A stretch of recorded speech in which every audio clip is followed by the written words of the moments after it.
Matt, what act spends the most time? Ballet. It's ballet. It's showtime. This is The Ski Show, the ultimate show ski podcast, and your one and only source for all things show skiing, bringing you news, knowledge, and interviews with the legends and stars of our sport. Here are your hosts, Matt Heilman and Adam Schaller.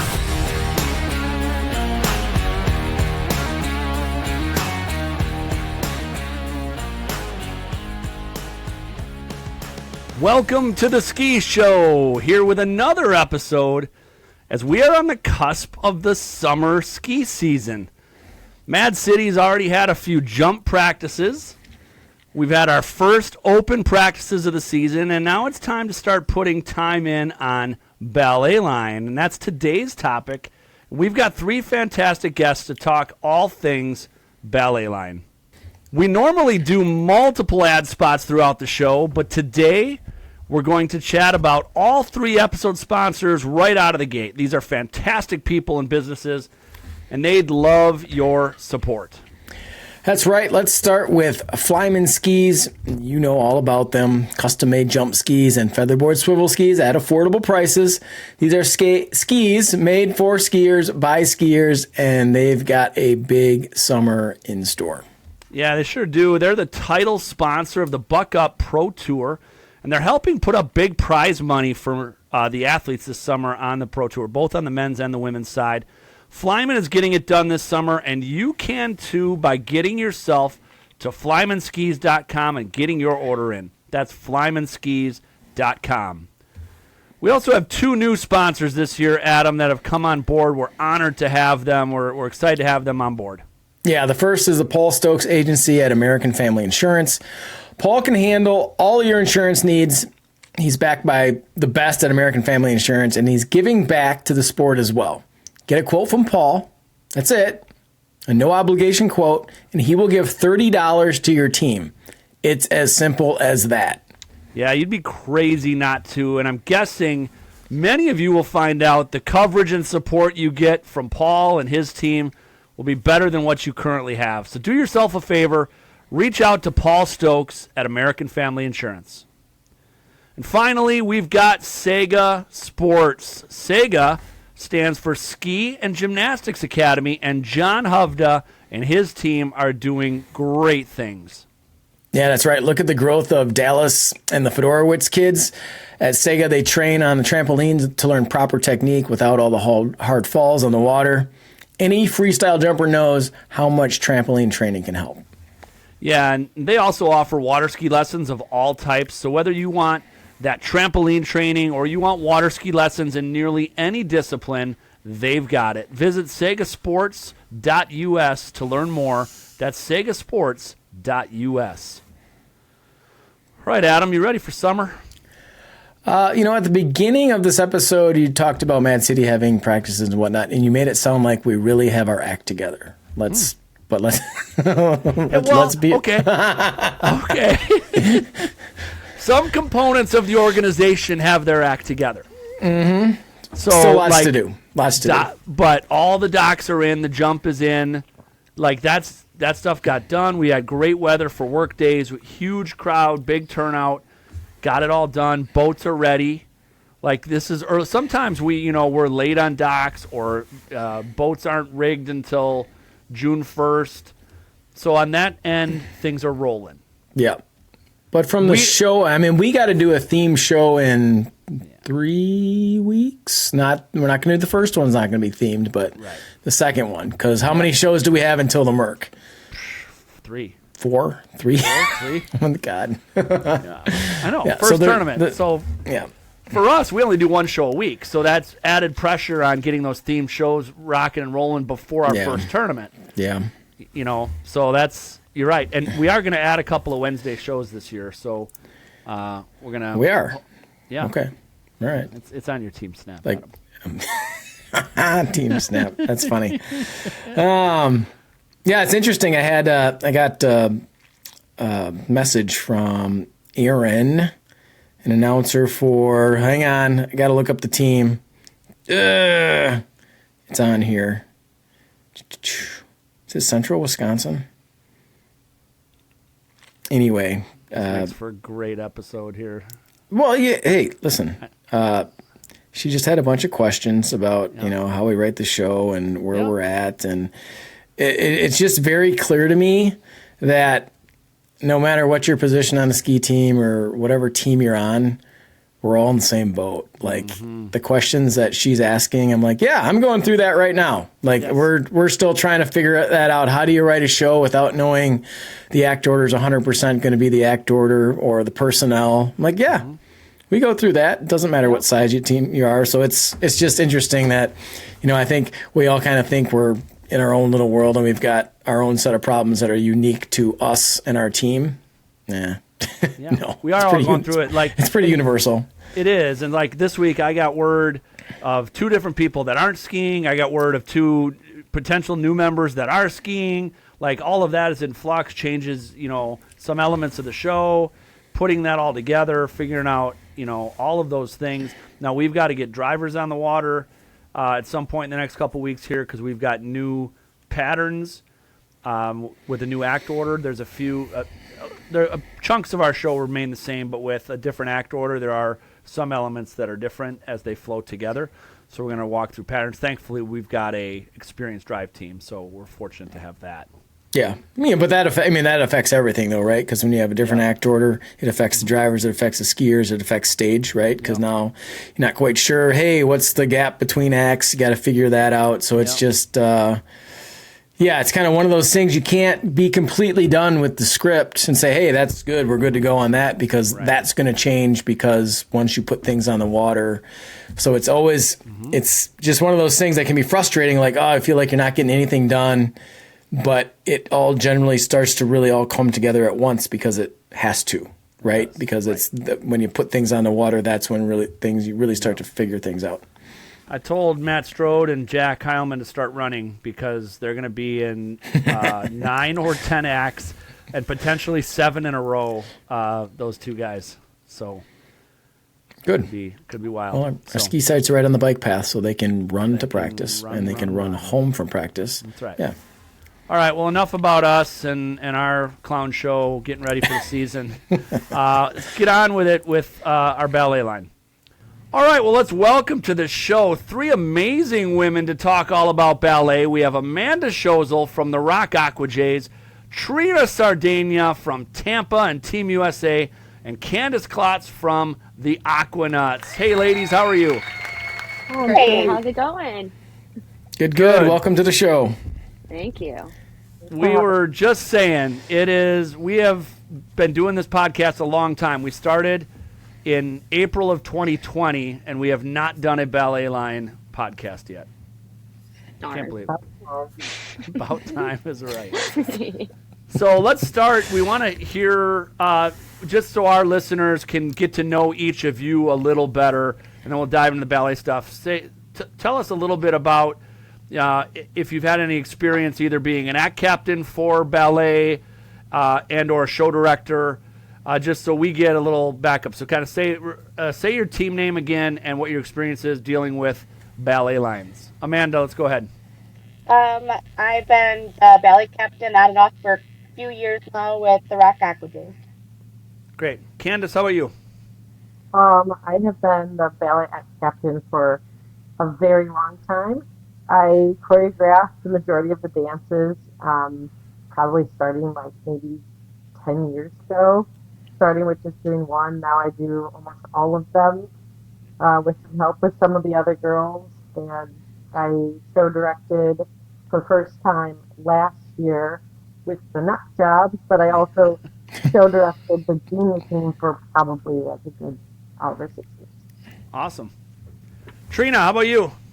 I am I guess we don't really technically have specific act captains, but I guess if it wasn't labeled, it would probably be me. You're the ballet lead, right? I guess so. Untitled, yes. Okay. I make most of the routines and dances for the most part, and I have been a co-show director on and off over the last few years. Great. So I think they're all qualified to talk about ballet. I think they are. I think we've checked that box. Okay. We've probably done it a time or two. So I need to ask this because I'm just speaking from my own experience with Mad City Ballet. Is they spend an ungodly amount of time on the dances. Like, we have a night where maybe the water is rough, so we decide to do intros.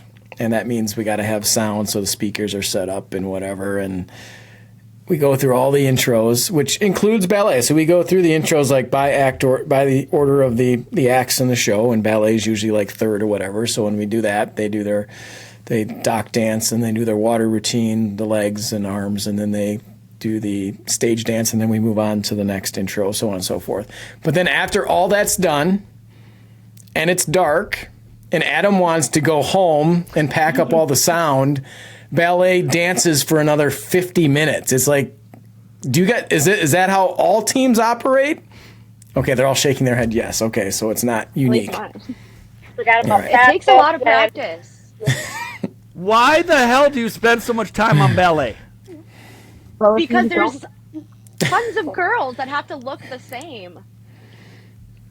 especially if you don't have girls who have had experience with dance, it's really hard to teach someone how to count or someone how to move their body. So to make it look in unison, you have to practice a lot. So do you teach the dances in the off season? Usually. Like, Matt, when was our dance choreographed and done and being taught to the girls? In January. But I guarantee you we're still going to spend the same amount of time in the summer dancing. And it's probably, because like the 15 girls who didn't show up in the winter to learn the dance or have not reviewed it on the ballet Facebook page Yep. need private lessons, and then the whole team is punished for that. Okay. Yeah, All right. that sounds All like right. it's pretty universal. Yeah.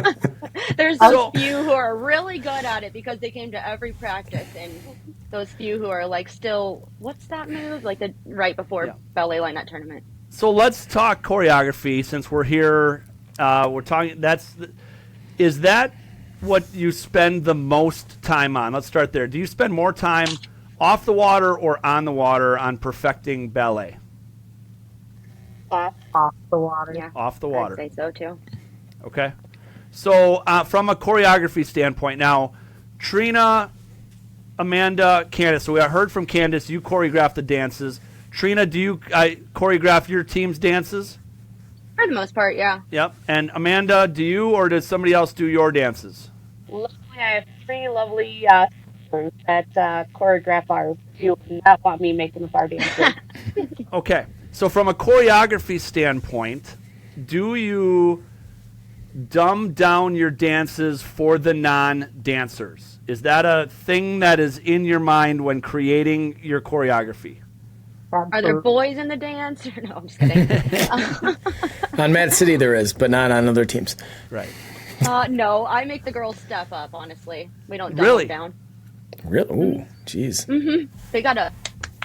Candace, Get in the Amanda, shape. I saw some nodding in agreement on my question. You do dumb them down for the non-dancers. Well, What, we yeah. have, because we've tried in the past to hold up a standard, and I think the hardest part for us is having that transition year, having so many new girls and losing a lot of our senior like skiers. We have to step it down in order for them to gain that confidence. So over the years, we kind of are a roller coaster of what's our choreography? Can I add in hard stuff, or does it have to be just simple and clean? Amanda, how about you? Luckily, we've had the same three that have choreographed ours for quite a few years. So they kind of know what our girls can do. So when they make their dances, they, take that into consideration. And then I look over them. If I can do them, most of our team can do them.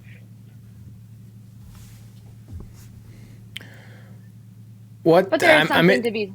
Sorry. Go ahead. Go, I no, was just go going to say ahead. there is something to be said about keeping things simple and clean. It usually looks a lot better to be simple, clean, and together than to do all these crazy moves and not be in unison. Right. Makes sense. So with choreography, I want to dive in a little bit deeper on it. So some of you guys dumb it down for the easier dancers. What do you think is important to the judges from a choreography standpoint? Like, do you think the quote unquote difficulty of your dance matters, or is it really about being clean and crisp and sharp and together? I would say definitely clean and crisp and sharp. Absolutely, like 100% for us. Like if we want to do kicks, sometimes it's easier to just keep it simple or to do the same stuff we've done in years past. So that way it's consistent for the girls and we're not constantly relearning new choreography. And that way it's easier for girls to just transition year after year. Well, do you How think about that you? I totally agree. We try to keep things a little bit more simple.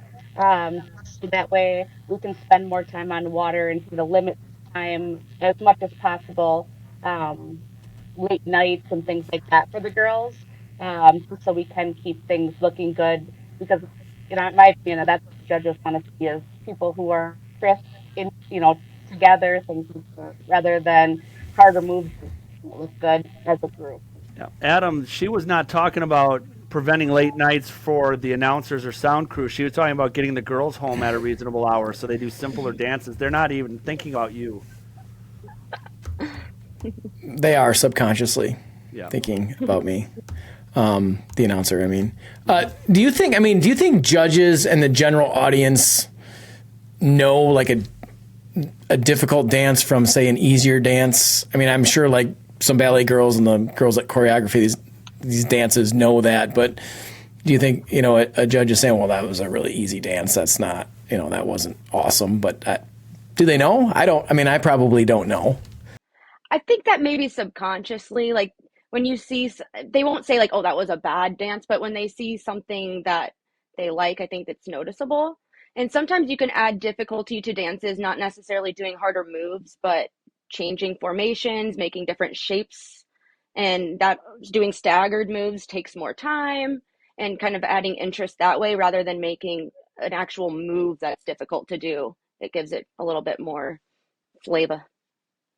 Well, that's a good tip. One thing that helps is dances relating to your theme or what the act is, things like that. So not necessarily how difficult it is, but how much does it relate?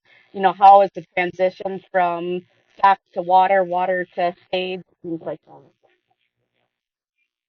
Okay, I am interested to find out from each one of you girls and your teams, what does it take to get into ballet line? Do you guys have tryouts? Are there certain skills that you have to demonstrate to the act captain in order to be in ballet? What's the parameters on each team to be in ballet line? So, Candace, we'll start with you. for us, for I would say like 10 years ago, it used to be tryouts where you had to ski on your own, do the whole thing, and then actually dance in front of the captains and judge, and whoever was the worst dancer was the one not put on ballet. But that is not how it is now. Now it's just as long as the girls can go out on their own individually and see the whole pattern by themselves, and then they slowly get added into the line. As long as they can make their hop doc and they're consistent, then the dances is just something that they have to suck up and learn. You don't do that anymore because our society's gotten soft, right? Exactly. Trina, how about you guys? How do you get into ballet? On our team, you have to be able to do consistent dock hops and toe turns. We do toe turns in all of our ballet lines. Okay. But to be honest with you, it'd be funny if we had tryouts. We have like maybe a skier added to ballet line every few years. This year we're like really striving for a 15 girl line. So we don't have the numbers to really like have tryouts and cut people. We're like, please work really hard to get in it. So, and even if we cut it down to no turns, we'd still not be able to add any girls because that's still all of our girls. Interesting. Amanda, you guys do some tryouts. They have to test in, correct? We do. So it all started to gain like people's abilities and to be able to do things on their own. But we kind of turned into what we call a ballet boot camp at the beginning. So it's kind of like a tryout to get into a line for every girl. Doesn't matter if you've been in the line before or not. It's pretty simple things that you should be able to do. Full routine by yourself, things like that. And then as we get closer to tournaments, if we have to make cuts, then we go ability wise by like falls, and we actually have someone that keeps track of that throughout the year. And then if everyone's making it, then and we still have to make cuts, then it goes to dances and how often people are there. You guys make like devote a whole night to that testing in. So like, do you have to do that, and Grace and Ginny, all of you have to demonstrate at the beginning of the year that you can do it all, correct? Yeah, there's not a single person that ever gets out of it. So if you want to be in ballet, you have to go through the whole testing. And I mean, people will do it at like the first couple of practices. And if people are gone, then they can just do it whenever. But we devote a lot of time to the first few Wow. practices. So a couple layers to getting into ballet lines. So is there who makes the decision on your teams? Is it the ballet act captain or leader, or is it the show director? For our Ours is the team, act we captain. we work with the show director and act captain or somebody else on the ballet line or a boat rider. We kind of have a conversation if someone shouldn't be in it. Or if somebody's ready. What if somebody's been kind of working? You got the 12-year-old girl who's been showing that she's ready. Who makes that decision whether she's going to be in on Wednesday night or not? For us, it's the act captain. So I will make that decision and I have conversations with the girls whether or not I think they're ready. And I'll put them in shows, but let them know that's not a guarantee for a competition because they need as much practice with a full line more than anything. Amanda, you were saying similarly, right? You guys, act captain makes the decision. Yeah, and we also I put them in small lines first. We won't put people in a 30-girl ballet line to come in, so we will start them off in 5 to 10 girl lines, and then work them up, by veterans or strong skiers. That way, they're more successful. Is there a point during the competition season where you're kind of like, this is the line, we're not adding anybody else, even though, so and so might be ready and has been demonstrating that she can probably do it, but we're locked in? Or is it always kind of open if you can do it? Ours is open up until I make the decision the Sunday before the tournament. The Sunday Oh, okay. before tournament, we run that line, and that's the line, or that's the way I do it. Makes sense. For me, we wait until like the week prior because if they can't be there to practice the week before state or the week before nationals, then it's a no-go. When do you practice? Like, I think we do similar when we, like, girls trying to work their way in where they're going out in lines of 3, 5, 6, 7, or 8 rather than, sticking them in a line of 20 or 25 girls. When do you do that? I think on our team, they'll kind of sneak them in between, big ballet will go, and then while they're re-rolling ropes, we'll pull up an inboard and pull out a smaller line. You guys do kind of the same thing, or are you devoting an entire night to that? We have an entire girls' night practice dedicated to swivel and ballet, and girls working on toe turns. But like I said, we also don't have 20, 30 girls coming to practice. So for us, it's easy to run small lines on our team. So we usually have a time that we practice. So we kind of talk with the show director on what time all the girls can be there. And so then our 2 practice nights, usually we run it 2, 3 times and then go into like whatever the show director wants to run is how we've run it the last couple of years. For us, I am pushing whenever there's an opportunity for those newer girls. So if it's like early at practice and we have boats ready, but for us to run a full show run through, we're not. I am pushing those girls to get out there. If there's any opening and they just need practice with hop docks, I'm throwing them off the back dock.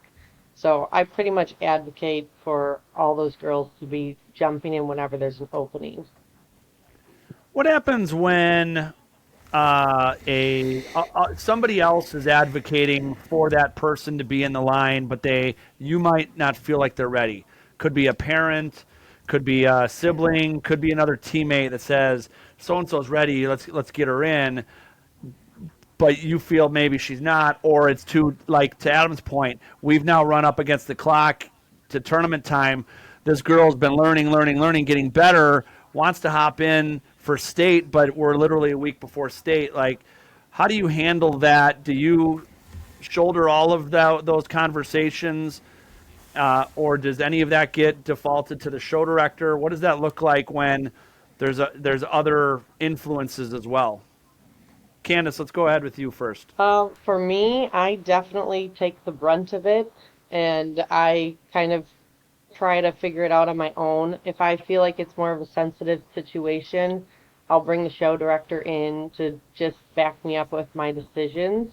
Because sometimes you just need, like, it's not just me, it's not just my opinion, or even if I have riders or boat drivers that are seeing what I'm seeing, it's great to have, like, that insight told to the skier. So it's just constant open communication. Trina? I'd say the same thing. I feel like I don't run into the situation too often just because we are so open communicating with all of our skiers, and I think that they kind of know when they're ready and when they're not ready.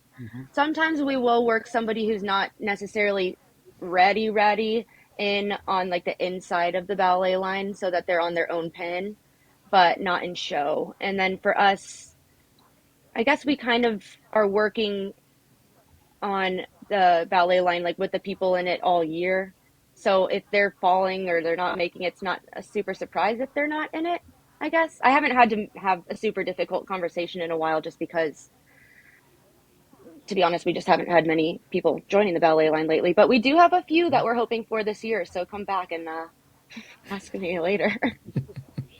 I think you made a good point there, Trina. Like, I find as a show director, if the conversation is had right amongst the whole team, that often people will pull themselves if they don't feel they're ready. That's the best case scenario. Like, hey, we don't want to let your teammates down. If you don't feel 100% confident in this, let me know. I want to put you in a position to succeed, and we want the team to succeed at the highest level. And if you don't think that you're able to do that, I want to know that. If I put you in a position where you aren't quite capable of doing what I'm asking, I'd like you to tell me that. And that's like best case scenario if they then come to me and say, I've been struggling, I don't think I can do it, can we wait till after state? And I'm like, yes, we'll get you right back on the horse. The day after state, you're back in, let's go. And we'll do that.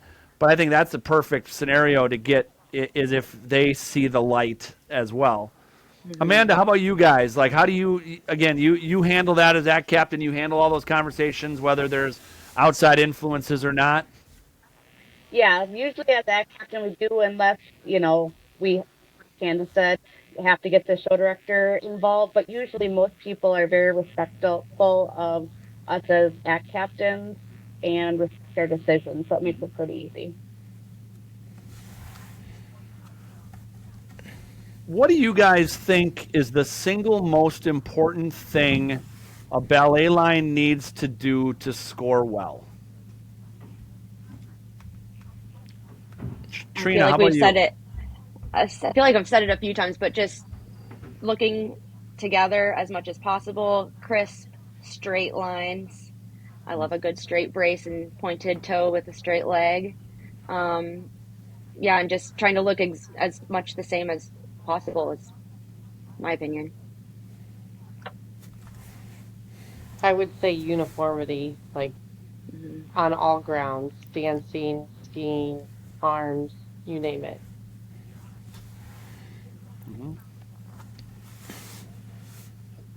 the only other thing is smooth transitions. So like making those transitions from like your dance to get into your skis, onto the water, whether it's the boat picking you up, all those things, making everything look as one.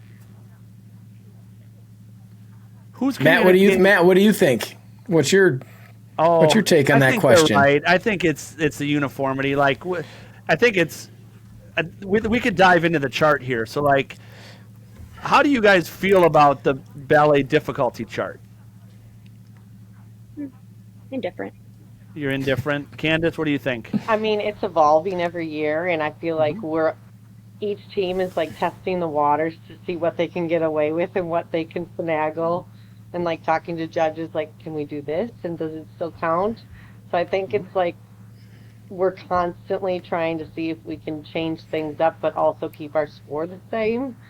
But it's just kind of staying on top of it and making sure that you're up to date with what's current on the chart. Yeah. Yeah. Amanda, how about you? I totally agree. And it's funny, like going and asking different judges different opinions to see if what they think and how it correlates. But I think some of like the best act captains know those difficulty parts. So on that, so this is a topic for a future podcast overall, but we're going to talk about it just in the ballet realm. So ballet, in my perspective, so I'm gonna go on my soapbox a little bit because this conversation has come up recently on social media a little bit. But ballet line is very traditional, and the difficulty chart, in my opinion, forces it to be so. Like it is prescribed what you must do to score well, and so you must stay within this box. And if you go outside the box, you are risking not scoring as well. Correct. And sport-wide, I think we've put things in a box, and now people are afraid to be outside the box. And so then everybody looks the same, does the same, acts the same, and we've lost some creativity because of what we know is prescribed to score well because of the chart. Agree or disagree with my hot take? I agree, but I also feel like it takes those people going out of the box to get things added to the difficulty chart.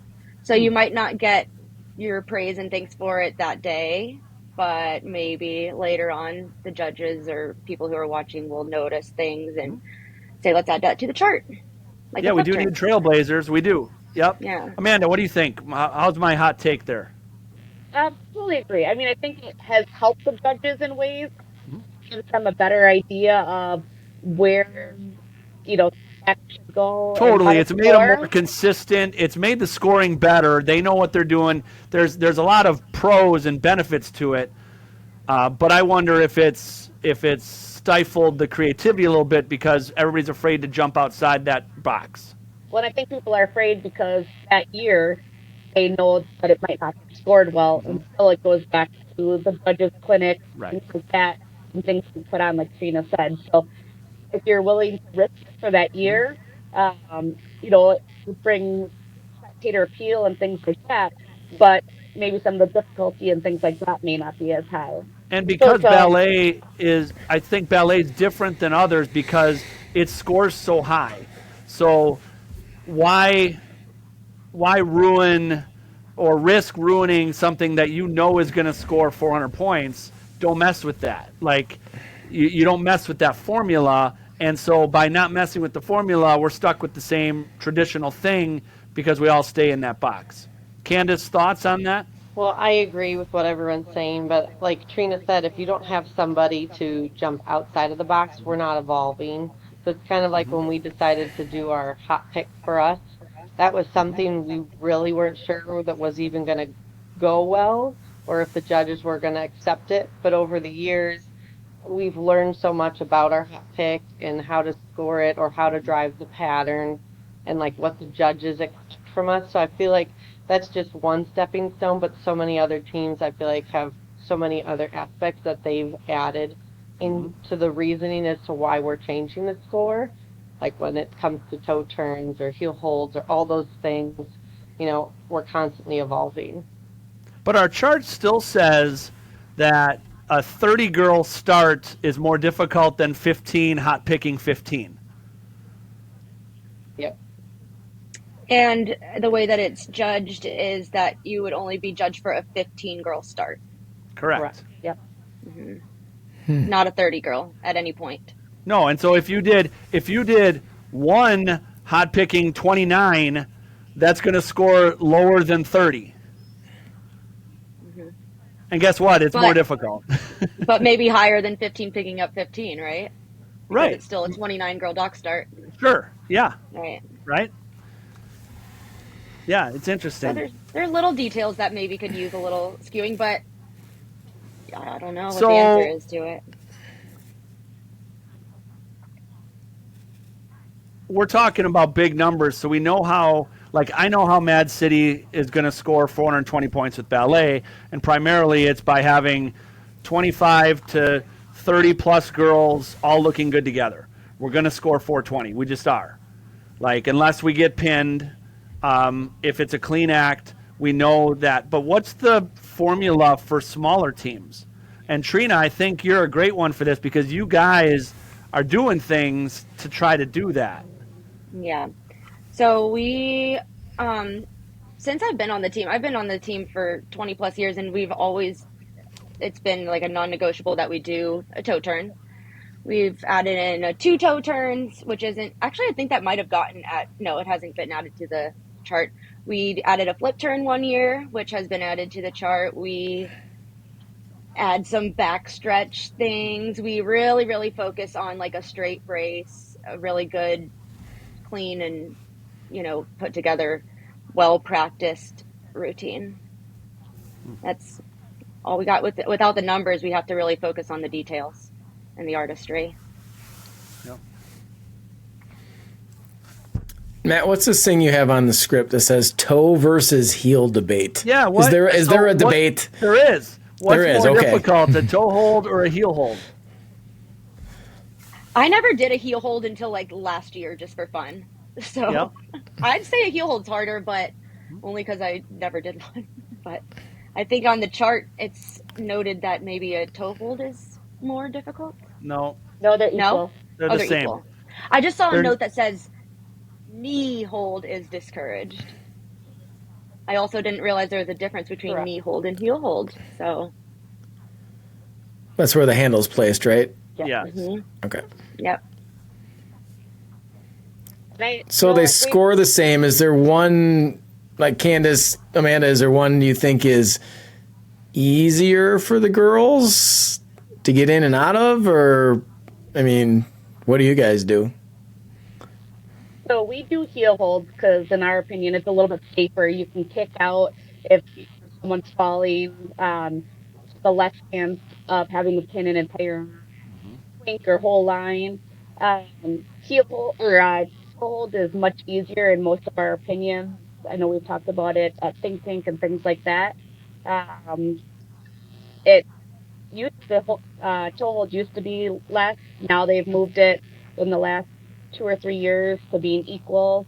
I know there's kind of been debate at the committee level about which one, or if toe holds should score as much as heel holds, but still this year I know it's equal.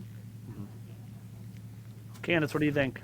I think there's definitely like pros and cons about both. I've had this discussion with girls on our team many times. Like, do we make the switch to a toe hold versus a heel hold? But for us, our girls have been practicing heel hold since they've been on juniors. So for us to keep it consistent, and we know that they're strong with that, is easier than us taking the leap faith and trying to put it into toe hold. And like Amanda said, you're really risking pinning an entire leader if someone bobbles and goes down, because there's that safety risk, which is higher. Whereas if it's in heel hold, there is a chance that it can just be kicked out. Pop up. Yep. We went the other way. We moved from heel a couple years ago to toe. One of the reasons, and I think one of the benefits to toe, in my opinion, despite the risk of getting a whole leader pinned, is that it looks better. It's easier to be together in and with straight lines than it is in a heel. In heel, sometimes legs can all end up a little different. Legs and knee height and rope height, it's more challenging. If the heel hold is done perfectly, it looks great. But from a synchronicity standpoint, a toe hold is easier to look good. I would agree with that. And we get to spend more on handles. Oh my God. I was going to bring that up. You don't need a toe hold out for toe hold. Yep. So a couple last questions as we wrap up a great conversation on ballet. You guys have been doing it. We talked about show director versus act captain. You guys have been doing this a while. Show directors change from year to year. How does that impact what you do? How do you work with different show directors? How does that look from an act captain standpoint? I don't know if I should be starting this because we really have, we don't change show directors all that often. I feel like it's kind of like who's going to get talked into it this year. But I think that for us, like on the same page, and it hasn't really been too much of an issue dealing with different personalities when it comes to leading ballet. Okay. Candace? I would say for our team, there's not many girls that want to take on this role. Yeah. So for a show director, they're not even going to question. For me, if they know that I can't do it, then that's a different dilemma. Whereas we're currently in that dilemma because I'm having a baby in like 4 weeks. So for poor Leslie, she is panicking like, who's doing your job? Right? So Right. I think for us, it's who's willing to step up. And we've tried over the years to like constantly train certain girls that we think would be great captains in the future, whether it's taking on the role of, running through dances, or if it's taking on the role of choreographing a new dance and then working with me to perfect it and then, give it to the other girls and teach it to them. So it's definitely baby steps. So I'm hoping this year I have a couple girls that will step up and take the lead, but it's definitely one that not many want. Amanda, how about you? Communication with the show directors, seeing, what they want. Most of our show directors kind of leave it to us as act captains unless, there's problems. But thankfully with our lines the last few years, they've just kind of let us run. And then if we have questions or if they have things, we just communicate back and forth. And it's been pretty easygoing. Yeah. And ballet's unique because you guys are essentially the show directors of ballet line. Like it's the one act that really has its own full-time show director that is working constantly on and off the water with a group of people. Other act captains, maybe pyramid captains to a certain extent, depending on how you utilize them. But you guys are the show directors of ballet. It's kind of crazy to think about it that way. Yeah. Maybe you need that title. Are there certain show directors that you have to sometimes just tell them to butt out and, I'll take care of this? And Amanda, I'm looking at you because Dave is your show director this year. Be like, I got this. Like, go jump or something.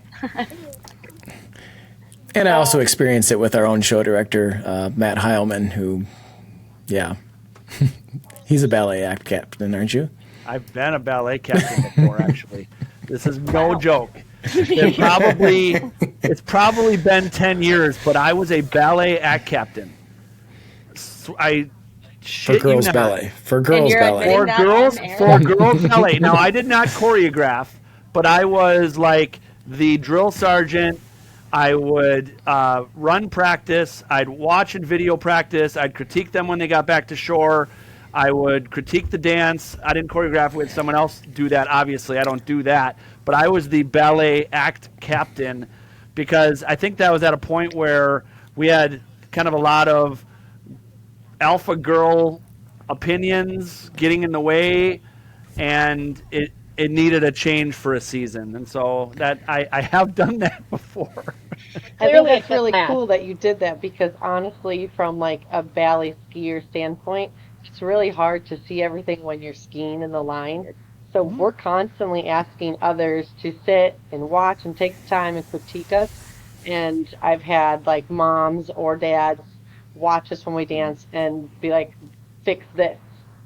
Adam, So you know how I run. I walk down by Adam on stage every time ballet line's on the water. And I watch, and then they come to shore and we talk. And because, to your point, they can't see, so they want that captain wants that feedback from me, having watched it. absolutely. We also have a male person who watches and gives us feedback. I'm sure you could all guess who. Yeah, Gavin loves that. yeah. We get all the feedback. Yep. All right, I saved the best and the hardest question for last. How careful were you on what you said and how you said it in this podcast so it doesn't come back and bite you this season? You don't have to answer that. I'm just joking. We'll see. But you said, I heard you say. Yeah, exactly. No, this was great stuff, and you guys are powerhouses in ballet, and I hope people listen to this today and learned something, gathered insight from you guys, because like Amanda, you guys have been crushing it the last few years under your leadership, setting world records. Candace, you guys have been the standard bearer for like the last decade of ballet. AquaNut Ballet has been amazing, and Trina holding the standard of high quality dances, amazing choreography, and toe turns is something everybody should learn from, because that standard can be set at a high level. And so wanted to have the three of you guys on. Appreciate all your insight on ballet. Thanks for being on the show today. Well, thanks for having us. Thank you. Yeah, thank you. I still don't think that anybody is going to spend less time on ballet as a result of today's conversation. No, I think they're actually going to spend more time on ballet as a result. But it would be interesting, like, if somebody just went out and banged out a clean ballet line and there were no dances before or afterwards. Well, so the dance after serves a purpose, in my opinion. It's the fill to calm the water. For sure. You've just circled the ramp 3 times. Yep. You got to calm the water. So at least the second ballet dance is a filler. Yeah. And when you ask the question, what's the single most important thing a ballet line needs to do to score well? I don't know that this is the answer, but when you're sitting in the audience at a tournament and you're listening to other ballet girls critique the ballet line that's on the water, it's always like, who's going to win best ballet? Well, not them, because they broke on the landing. It always comes down to that. Of winning best ballet. It's the break on the landing that they always come back to. Like, well, they can't win. They broke on the landing. Exactly. Yep. Yeah, I should have asked them about that, about the competitiveness of winning best ballet, the competitiveness within their own team. Yeah, great stuff. It's a unique act, and I think I was thinking about this today, and it's why I asked it. Like, I do want to have a future podcast that's just focused on the pros and cons of the difficulty chart era and whether it's stifling creativity or not. Because I do think there's something to be said for that. Like, ballet is very traditional because the chart prescribes what to do to score well, and that forces everybody into the same lane, right or wrong. You're right.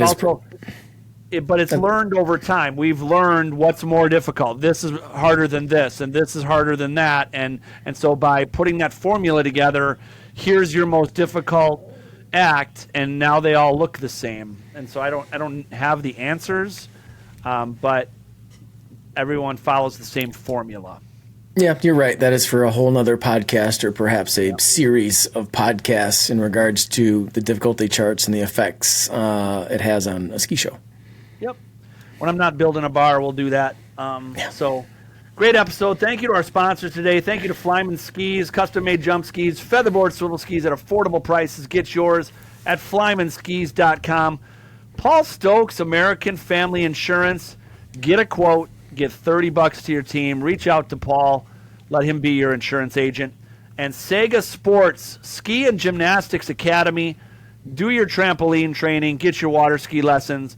Visit them at segasports.us. And thanks to all of our listeners and viewers. This is Matt and Adam, and this is The Ski Show.